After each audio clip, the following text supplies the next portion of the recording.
او یوه قصه درته کوم خاندئ به نه راپورې ستاسو به خوښه شي که نه خو د زړه بوج سپکوم په حقیقت کې اډانه نه وه او نه وي شوي بیا په آخر کې راته ووایه کاذب تورابه داسې قصه وه چې زمونږ یو د لرګي صندوق او د صندوق مخه د لاس په ټوکایي جوړه وه یوه حصه کې یو زنځیر او یو غټ کولپ پروت و هغه صندوق کې به مې مور زمونږ جامې کېښودې او بیا ناڅاپي مې یو ورځ هغه صندوق ولیدو خو چې کتل مې نو د خان کاکا د مال ځای کې و او څه درته ووایم هوبهو زمونږ صندوق و په یوه ساه مې تر خپل کوره ځان راورسو مور ته مې ویلې ادې زمونږ صندوق څه نه دی هغه صندوق خو د خان کاکا څاروي ګیا خوري راته مسکی شوه راته ویې ویل لیونیه زویه چې صندوق او په هغې صندوق کې فرق نشته بس دومره فرق دی چې موږ پکې جامې کېږدو زه دا منمه چې هغوی پکې واښه اچوي ورته مې ویلې ادې خبره شوې به یې زموږ د کلي خلک وایي چې سبا اختر دی دې ځل اختر به په زړو جامو کې نه تېروم تا خو ویلي و چې تا لا مې جامې کړي دي او یوه رنګینه شان جوړه یې راته وښودله د خوشحالۍ نه په ما یو نه دوه ځلي اختر شو د خوشحالۍ نه په یو ډوله کوره ووتمه له ډېره نازه مې غرهاری د موټر شروع کړو زړه کې مې ویل چې سیالي مې برابره شو اوس په یوه ساه به یې تر لوبغالي پورې ورسېدم ښې ډېرې بڼې مې د کلي په کوڅو کې وکړې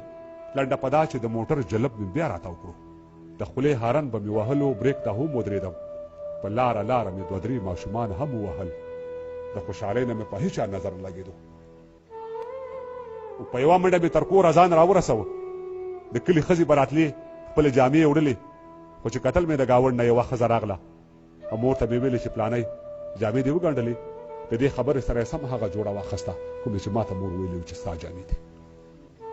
ما یې د لاسو نه راکش کړې دا زما جامې دي هغې په ډېره بسترګۍ ما ته پیغور راکړو مور ته مې خپله مزدوري ورکړه او یې ویډلې او زه په ژړا شوم او مور ته مې ورمنډه کړله هغې سینې پورې جوخت ونیولم ښه د لاسه یې راته راکړه خو قانع یې نه کړه او دومره مې وژړل چې تاسو خبر یې ژړېدلو کې بلا خوند دی چې د خفګان نه یوې ګرمې تبې ونیولم او اخر مې مور راته سوګند په یوه جوړه وخوړو ویل ته وده شه زه د شپې تالا جامې ګنډم او د ټیکري په یوه پیسکه یې سر وتړلو تاسو یقین وکئ بلا مودې تېره شوې خو هغه ښځه مې اوس هم په سترګو ښه نه لګي بیا د سهار د ملازانه سره ډزې وشوې خو دغه ډزې د اختر پسې لا تیزې شولې خو چې راویښ شوم مور مې ناسته وه جامې ګنډلې د ویښېدلو سره سم مې بیا اصرار شروع کړو هغې ویل راته چې صبر وکړه زه صبرېدم چېرته په خپله خبره ټینګ ولاړو شاید چې نور حوصله ورپاتې شوې نه وه او راته معلومه شوه چې خدای ګو دا جامې هم پردی دي او دومره یې ووهلم چې په پرتو خاورو راوغورځېدم بیا ویده شوم او بیا دوباره زه د ملګرو په دې شور راویښ شوم خو چې کتل مې حویلی کې ماشومان ولاړ وو او د اختر په ګلورینو جامو ټول سنبال وو او مور مې ویل ورته چې ودرېږئ میوه در کوم چې تر کوټې پورې راتله نو ما ځان بیا ویده کړو ولې چې زما په هغې جامو کې ډېر فرق و او کوټې ته راغله د کټوۍ نه د غنمو نینې په خپل پلو کې زر واړولې بیا ووته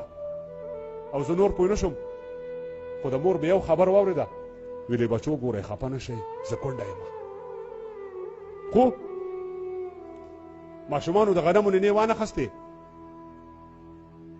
خو ماشومانو د غنمو نینې وانخستې مور مې په ډک پلو په ستو قدمونو راغله هغه نینې په یو چت جام کې ور واړولې په سوچ کې کېناسته تندي ته یو لاس ورکړو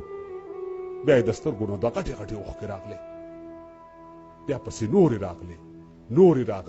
راغلې بیا زه په خړ مخ له پرتو خاورو راپاڅېدم ورته مې ویلې مورجانې زه جامې نه غواړم خو په دې نه پوهېږه چې د هر اختر کې ولې ژاړې ویل متي الله ته لا په دې